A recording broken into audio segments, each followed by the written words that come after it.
கட்சியை சார்ந்த 25 உறுப்பினர்களை தகுதி நீக்கம் செய்ய கோரி திரு எடப்பாடி கே பழனிசாமி அவர்கள் சார்பாக மனு அளிக்கப்பட்டது.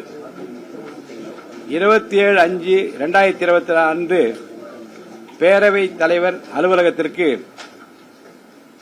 திரு எடப்பாடி கே பழனிசாமி அவரிடமிருந்து 4 கடிதங்கள் வரப்பெற்றன.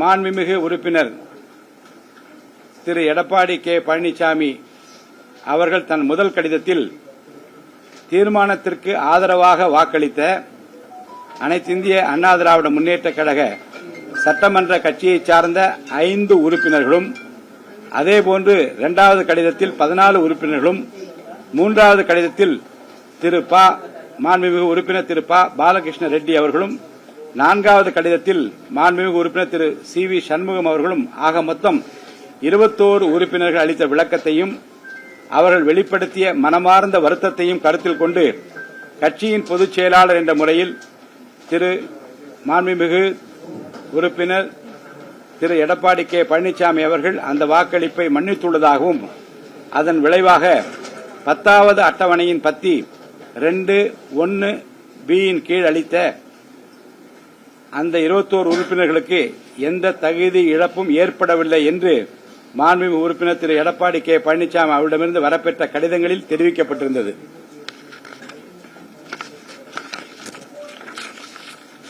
அனைத்திந்திய அண்ணா திராவிட முன்னேற்றக் கழக இயக்கத்தின் பொதுச் செயலாளர் மாண்புமிகு உறுப்பினர் திரு எடப்பாடி கே பழனிசாமி அவர்கள் அனுப்பிய 4 கடிதங்களையும் ஒவ்வொன்றையும் நான் கவனமாக பரிசீலித்தேன், முறையான ஆய்வு மேற்கொண்டேன், பேரவை விதிகளின் முக்கியமான கருத்துக்களையும் மனதில் ஏற்றுக்கொண்டேன்.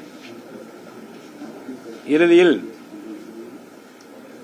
அதிமுக கட்சியின் பொதுச் செயலாளர் மாண்புமிகு திரு எடப்பாடி கே பழனிசாமி அனுப்பிய கடிதங்களில் 13/5/2026 அன்று மேற்கூறிய 21 உறுப்பினர்களால் செய்யப்பட்ட வாக்களிப்பை அவர் மன்னிப்பதாகவும், அதன் விளைவாக அந்த 21 உறுப்பினர்களுக்கு எந்த தகுதி இழப்பும் ஏற்படவில்லை என்றும் திட்டவட்டமாக கூறியுள்ளதால் நான் இந்த மன்னிப்பு கோரிக்கையை ஏற்றுக்கொள்கிறேன். அந்த 21 பேரை உங்களுக்கு நான் படிச்சிடுறேன்.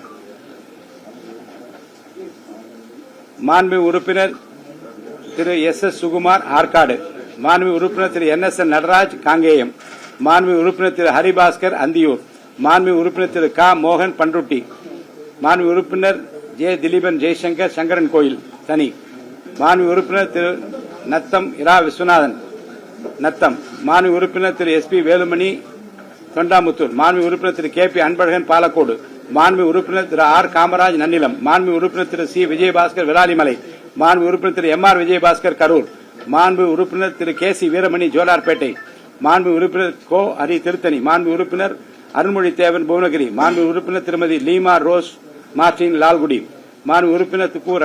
ரவி மனோகரன் பழனி, மாண்புமிகு உறுப்பினர் திரு எஸ். சேகர் பரமத்தி வேலூர், மாண்புமிகு உறுப்பினர் திரு இரா. ராகேஷ் சங்கராபுரம், மாண்புமிகு உறுப்பினர் திருமதி மரகதம் வெற்றிவேல் பாப்பிரெட்டிப்பட்டி, மாண்புமிகு உறுப்பினர் பாலகிருஷ்ண ரெட்டி ஓசூர், மாண்புமிகு உறுப்பினர் திரு சி.வி. சண்முகம் மயிலம்.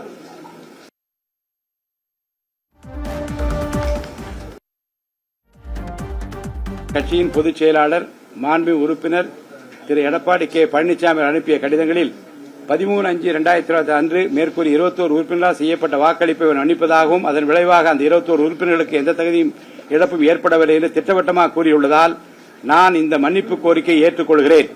மேலும் 13/5/2026 நடைபெற்ற வாக்களிப்பு தொடர்பாக இந்திய அரசியலமைப்பு சட்டத்தின் 10வது அட்டவணையின் கீழ் மேற்கூறி 21 உறுப்பினர்களுக்கு எதிரான அனைத்து மேல் நடவடிக்கைகளையும் கைவிடுகிறேன்.